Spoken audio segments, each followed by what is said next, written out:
Assalamualaikum warahmatullahi wabarakatuh.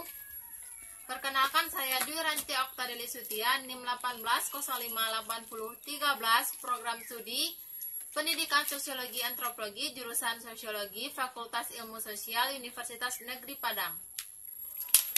Di masa pandemi COVID-19 saat ini, tentunya proses pembelajaran sulit atau tidak mungkin dilakukan secara tatap muka di dalam kelas. Maka proses pembelajar mengajar dilakukan melalui sistem daring atau secara jarak jauh. Pada pertemuan kali ini, saya akan mempraktikkan proses pembelajaran mengajar melalui sistem daring dengan model pembelajaran Discovery Learning.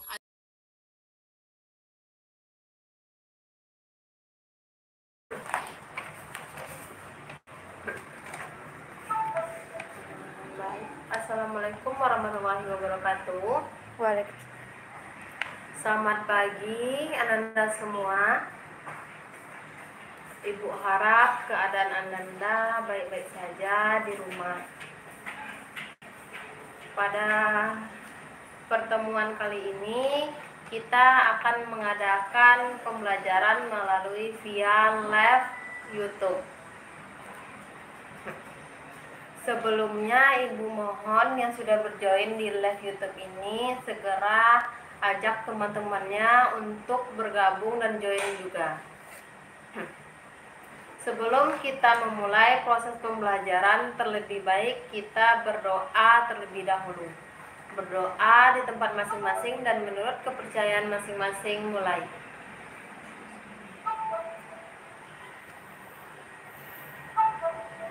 Berdoa selesai.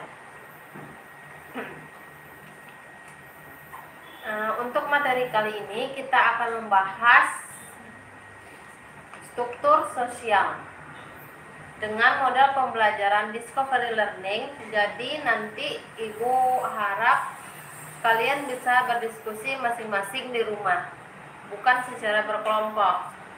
Adapun tujuan dari proses pembelajaran kali ini yaitu diharapkan siswa dapat memahami, kemudian menganalisis mengenai pengertian, ciri-ciri, fungsi, serta bentuk dari struktur sosial tersebut.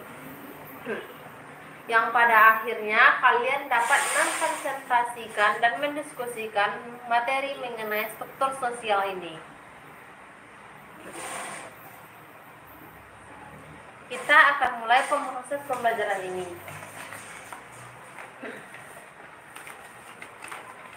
Baik, kita akan mempelajari yang namanya struktur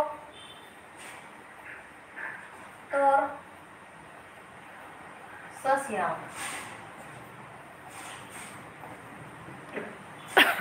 Sebelumnya kita tahu bahwa manusia merupakan makhluk sosial. Apa itu makhluk sosial? Makhluk sosial yaitu orang atau manusia tidak dapat hidup secara sendiri. Manusia membutuhkan manusia lainnya untuk bertahan hidup. Ibu mau bertanya, apa objek terkecil dalam masyarakat?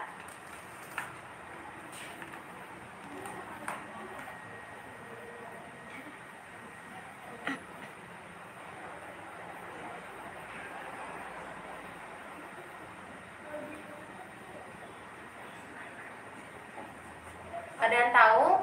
Kalau bagi Ananda yang tahu, silakan komen di live Facebook ini, di live YouTube ini. Objek terkecil dari masyarakat yang pertama yaitu individu.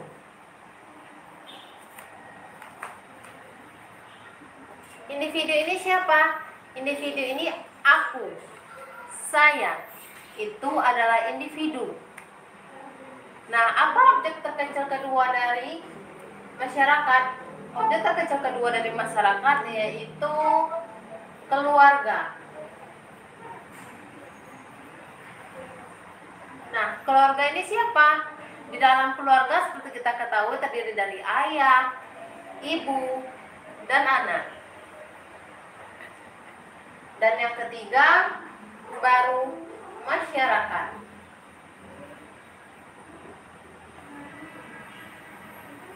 Nah, masyarakat ini siapa pula? Masyarakat ini yaitu keluarga tadi ditambah dengan keluarga. keluarga dan keluarga itu dinamakan masyarakat. Atau contohnya Ananda semua siswa Ibu Vira mempunyai tetangga tentunya kan, itu sudah dinamakan dengan masyarakat.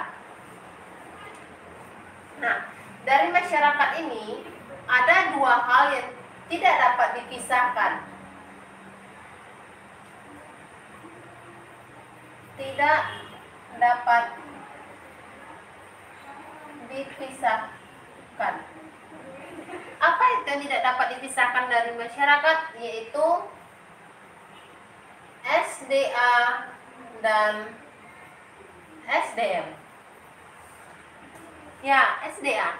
Mengapa SDA tidak bisa dipisahkan dari yang namanya masyarakat? Karena apabila SDA tidak bersinergi dengan baik, maka akan terjadi yang namanya bencana alam. Contohnya, apabila di sebuah hutan terjadi pembalakan liar, maka akan menyebabkan yang namanya longsor. Kemudian longsor itu bisa menyebabkan banjir. Yang kedua, SDM. Mengapa SDM juga tidak dapat dipisahkan dengan masyarakat? Karena apabila SDM atau sumber daya manusia ini tidak bersinergi dengan baik, maka akan terjadinya kesenjangan atau ketimpangan sosial. Nah, ketimpangan sosial dalam SDM ini,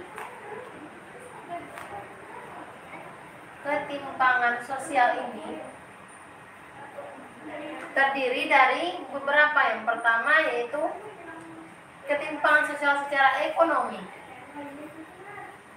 Secara ekonomi apa contohnya? Adanya perbedaan masyarakat kaya, miskin, dan sederhana. Yang kedua yaitu pendidikan. Ketimpangan sosial berdasarkan pendidikan ini seperti apa? Ada yang tamatan SMA, SD, perguruan tinggi, bahkan ada yang tidak sekolah sekalipun. Yang ketiga, ketimpangan sosial mata pencarian. Ketimpangan sosial mata pencarian ini apa? Ketimpangan sosial mata pencarian ini seperti ada yang bekerja sebagai guru, nelayan, pedagang, dokter, dosen, dan lainnya. Yang keempat yaitu golongan lainnya. Nah, golongan lainnya ini apa maksudnya? Golongan lain ini bisa seperti agama, etnis contohnya ada etnis Minang, ada etnis Tiongkok, dan lainnya. Nah, dari ketimpangan sosial ini terjadi yang namanya perbedaan sosial.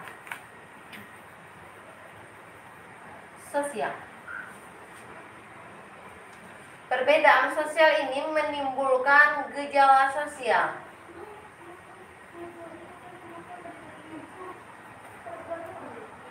Gejala sosial yang timbul di dalam masyarakat ini membentuk yang namanya sistem sosial. Nah, dari sistem sosial ini kemudian digabungkan secara keseluruhan, barulah terbentuk yang namanya struktur sosial tadi. Nah, sebelum Ibu masuk ke struktur sosial secara lebih mendalam, Ibu mau bertanya, apakah anak-anak virtual Ibu, siswa-siswa virtual Ibu, Ananda semua ini sudah paham dan mengerti mengenai pengantar pembelajaran kita? Kalau belum, bisa Ananda tanyakan di live YouTube ini. Silahkan komen, karena setiap pertanyaan atau jawaban Anda akan Ibu beri poin 1. Struktur sosial akan kita bahas pertama secara harfiah atau menurut asal kata. Struktur sosial terdiri atas 2 kata, struktur dan sosial. Struktur itu apa? Nah, struktur itu susunan atau bangunan. Sedangkan sosial apa? Sosial berkaitan dengan masyarakat.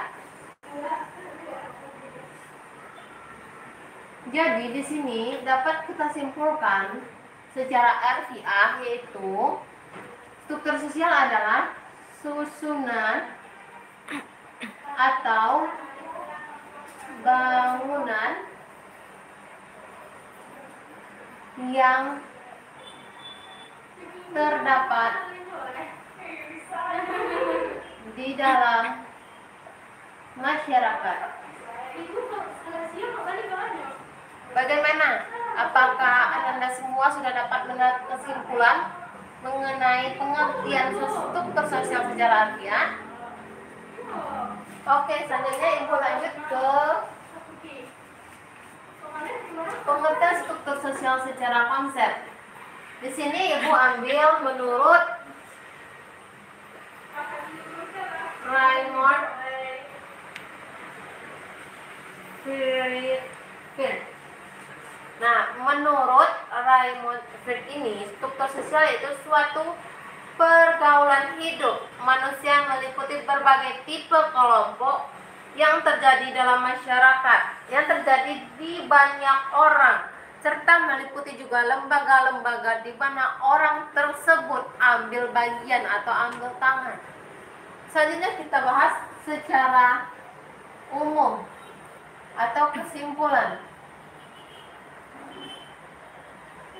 Nah, dari dua pengertian tadi secara konsep dan secara harfiah menurut Raymond Friedkin, dapat kita jelaskan bahwa struktur sosial itu merupakan cara bagaimana masyarakat terorganisasi dalam hubungan yang dapat diprediksi melalui suatu pola perilaku yang terjadi atau dilakukan secara berulang-ulang antara individu ataupun kelompok di dalam suatu masyarakat.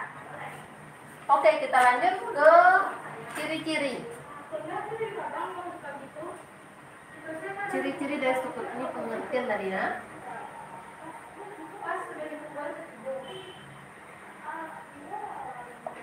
Ciri-ciri dari struktur sosial. Ciri-ciri dari struktur sosial ini ada beberapa. Pertama yaitu bersifat abstrak. Abstrak apa? Seperti yang saya ketahui, abstrak itu yaitu bersifat kabur, abu-abu, campuran, dan lainnya. Yang kedua yaitu selalu berkembang dan berubah. Struktur sosial itu selalu berkembang dan berubah setiap waktu, setiap menit, setiap jam. Oke, selanjutnya yaitu meliputi seluruh kebudayaan masyarakat. Struktur sosial ini meliputi seluruh kebudayaan yang terdapat di dalam masyarakat, baik itu kebudayaan bersifat tradisional ataupun modern. Ciri yang selanjutnya yaitu ada dalam sebuah kelompok.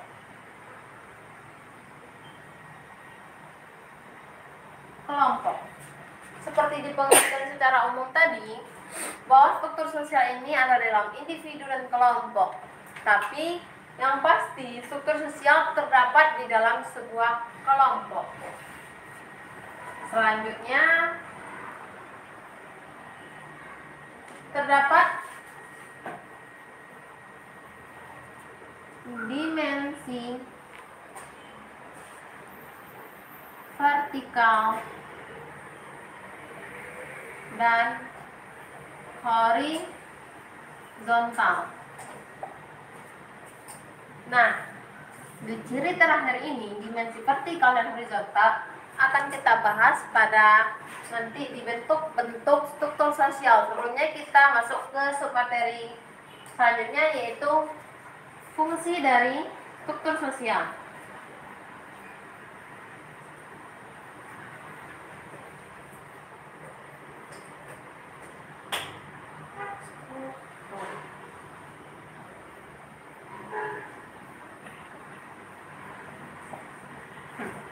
Nah, apa fungsi dari struktur sosial? Fungsi struktur sosial itu terbagi menjadi dua. Yang pertama sebagai kontrol sosial.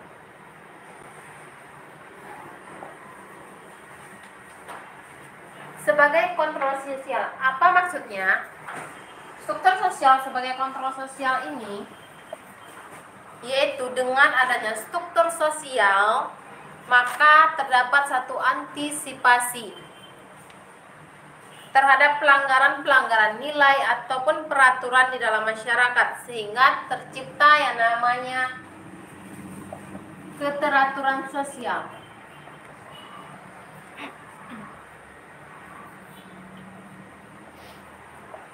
Kalau tercipta keteraturan sosial, maka masyarakat akan aman, damai, dan tentram. Fungsi selanjutnya yaitu sebagai disiplin sosial.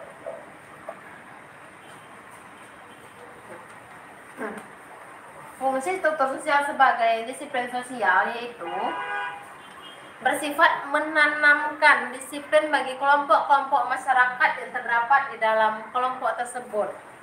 Struktur sosial juga membantu masyarakat dalam penanaman disiplin sehingga setiap masyarakat memiliki kesadaran dalam berperilaku yang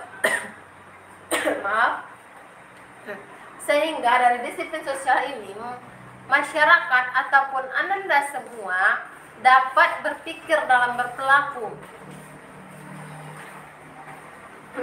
Selanjutnya kita masuk ke bentuk-bentuk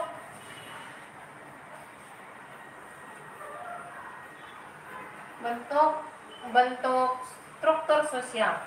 Sebelum kita masuk, Ibu mau bertanya dulu mengenai ciri struktur sosial dan fungsi struktur sosial ini. Bagaimana? Apakah dari Ananda ada yang kurang paham atau ingin bertanya? Seperti tadi Ibu bilang, silakan komen di live YouTube ini. Setiap pertanyaan kalian atau tambahan materi dari kalian akan Ibu beri poin. Oke, kita masuk ke bentuk-bentuk struktur sosial. Bentuk struktur sosial terbagi menjadi dua. Yang pertama yaitu diferensiasi. Diferensiasi sosial. Yang kedua yaitu stratifikasi sosial. Bagaimana? Apakah Ananda semua sudah pernah mendengar kata diferensiasi dan stratifikasi sebelumnya? Ibu rasa mungkin sudah. Diferensiasi sosial merupakan struktur sosial yang bersifat horizontal.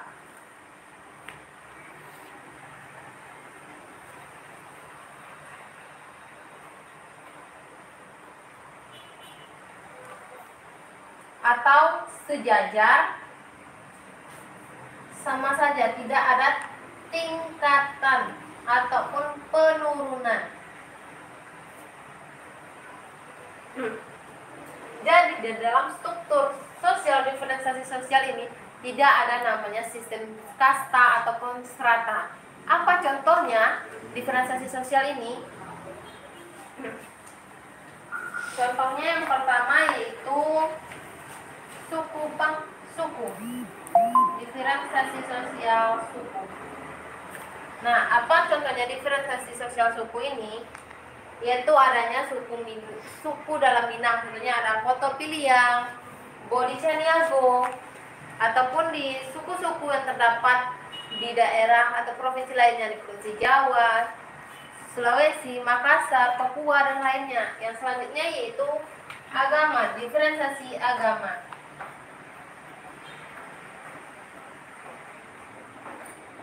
Apa contohnya? Seperti tadi adanya perbedaan agama di negeri kita ini, Indonesia. Adanya agama Islam, Buddha, Kristen, Protestan, Konghucu, dan lainnya. Selanjutnya yaitu diferensiasi ras.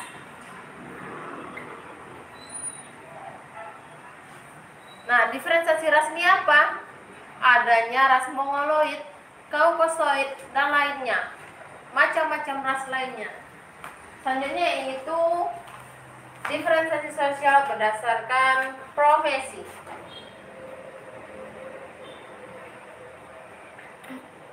Nah, diferensiasi berdasarkan profesi ini apa pula? Ya, adanya pembeda dalam masyarakat yang sejajar, yaitu seperti profesi dokter, PNS, dosen, dan lainnya tadi juga.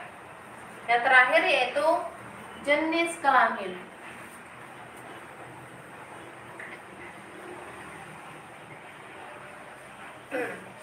Diferensiasi sosial jenis kelamin ini, contohnya di Indonesia terdapat 2 jenis kelamin yang diakui, yaitu adanya perempuan dan laki-laki.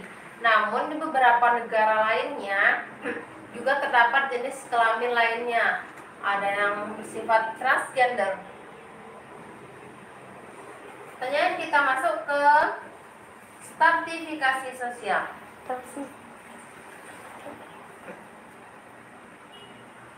Stratifikasi sosial ini apa? Yaitu struktur sosial yang membedakan masyarakat ke dalam tingkatan.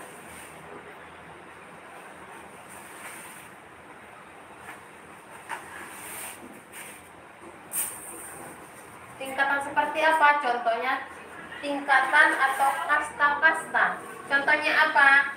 Di sini stratifikasi sosial terbagi menjadi stratifikasi sosial kekayaan,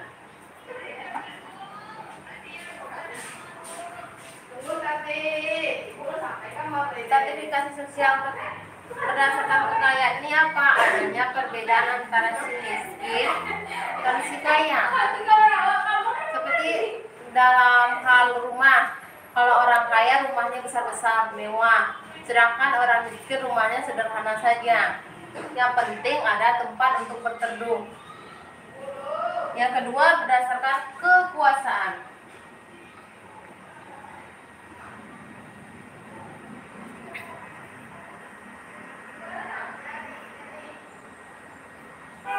Berdasarkan kekuasaan ini apa sertifikasi sosialnya?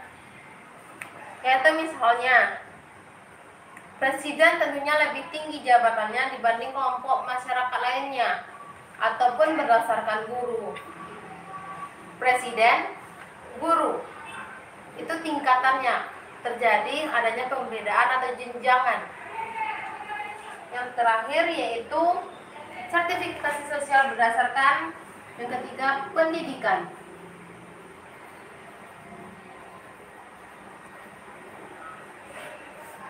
Sertifikasi sosial berdasarkan pendidikan ini juga menimbulkan tingkatan atau kasta, seperti yang tamatan SMA dan tamatan perguruan tinggi atau universitas. Di beberapa masyarakat itu terjadi perbedaan. Oh, anaknya Bu Tuti tamatan perguruan tinggi S1, sedangkan anaknya Bu Rani cuma tamatan SMA. Itu terdapat kelas-kelas sosial di dalam masyarakat. Nah, dari diferensiasi sosial dan stratifikasi sosial ini, bagaimana anak-anak ibu? Apakah sudah paham? Kalau belum paham, tanyakan lagi di live YouTube-nya. Dan ibu mau anak-anak semua memberikan satu contoh dari stratifikasi atau dari diferensiasi sosial atau dari stratifikasi sosial ini. Jadi silakan kalian komen di live YouTube-nya. Dan untuk kehadiran ibu mau pula langsung dibuat di live YouTube ini hadir saja, tidak usah diketik namanya, karena kami sudah tahu dari akun YouTube-nya masing-masing. Tetapi yang tidak memakai akun YouTube-nya masing-masing mungkin dibolehkan membuat namanya. Oke. Untuk pembelajaran kali ini kita selesaikan, namun ibu mohon tolong dipelajari lagi, diulang lagi supaya lebih paham. Oh ya, untuk tugas Nah, tentunya ada tugas untuk kalian. Tugas. Apa itu tugasnya? Yang pertama, membuat resume mengenai materi selanjutnya. Materi selanjutnya silakan kalian cek saja di silabus yang sudah Ibu bagikan di grup di WhatsApp grup. Yang kedua, Ibu mau kalian membuat 2 pertanyaan